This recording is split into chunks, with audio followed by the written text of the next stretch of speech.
据美国《华盛顿邮报》报道，美国中央情报局局长威廉·伯恩斯4月14号公开表示，不能对俄罗斯可能在乌克兰使用战术或低当量核武器的威胁掉以轻心。随着俄罗斯军队在乌克兰战场上逐渐遭遇阻碍，俄罗斯或许为了快速结束战争而使用战术核武器或低当量核武器，但中情局尚未看到多少实际证据来强化这种担忧。第二天，乌克兰总统泽连斯基在接受美国媒体采访时，接着声称，全世界应该认真做好俄罗斯可能动用核武器袭击乌克兰的准备。他还表示，俄罗斯也可能动用生化武器。事实上，早在3月28号，俄罗斯总统新闻秘书佩斯科夫就已经明确表态，俄方不会因为俄乌冲突就使用核武器。俄罗斯只有在国家生存受到威胁的情况下，才会诉诸核武器，而不是因为当前与乌克兰的冲突。外界一致认为，美国炒作俄罗斯核威胁，还是为了进一步发展核力量找借口。根据原子科学家公告去年初公布的数据，美核武库中共有核弹头5550枚，其中1750枚处于退役状态，但仍完好无损地予以保存，由美能源部负责。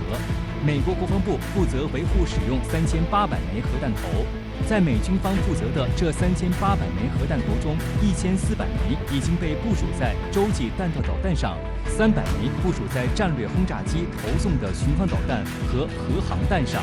，100枚战术核航弹部署在欧洲，2000枚处于预备状态。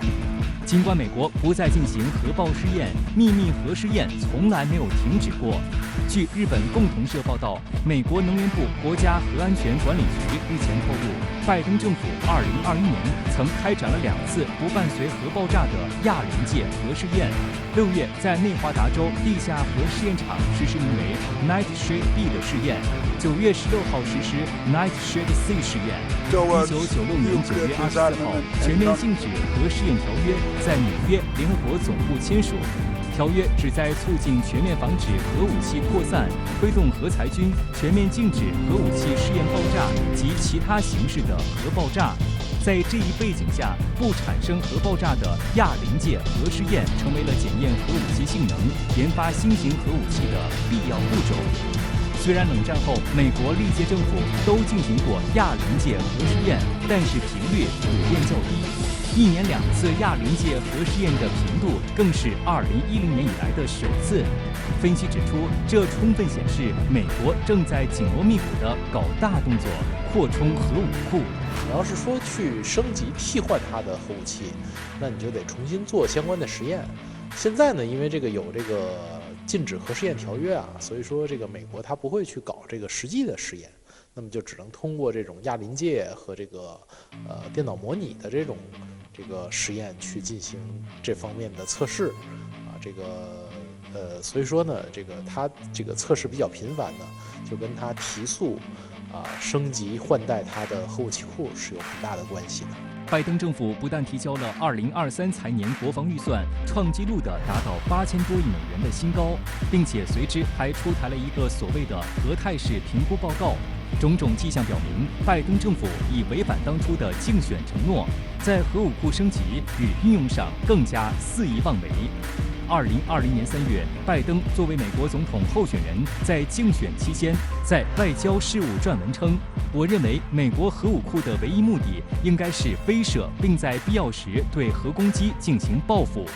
美国舆论普遍解读为，拜登将大幅提升美国使用核武器的限制条件，只在对手使用核武器的情况下才会使用核武器。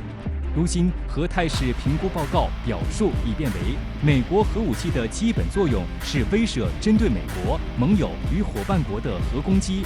美国只有在为保护美国或盟友伙伴国的重大利益的极端情况下，考虑使用核武器。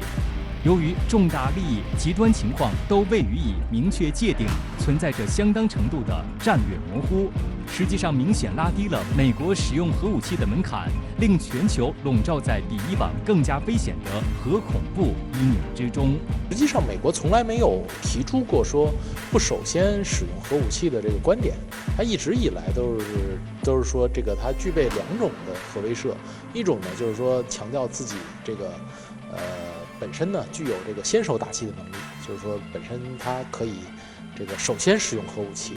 那么另外一个呢，他也强调说自己有这个强大的核反击能力。那么这个呢，就是他一直以来的这个核态势，包括说他的核战略呢，都是基于这个情况去设计的。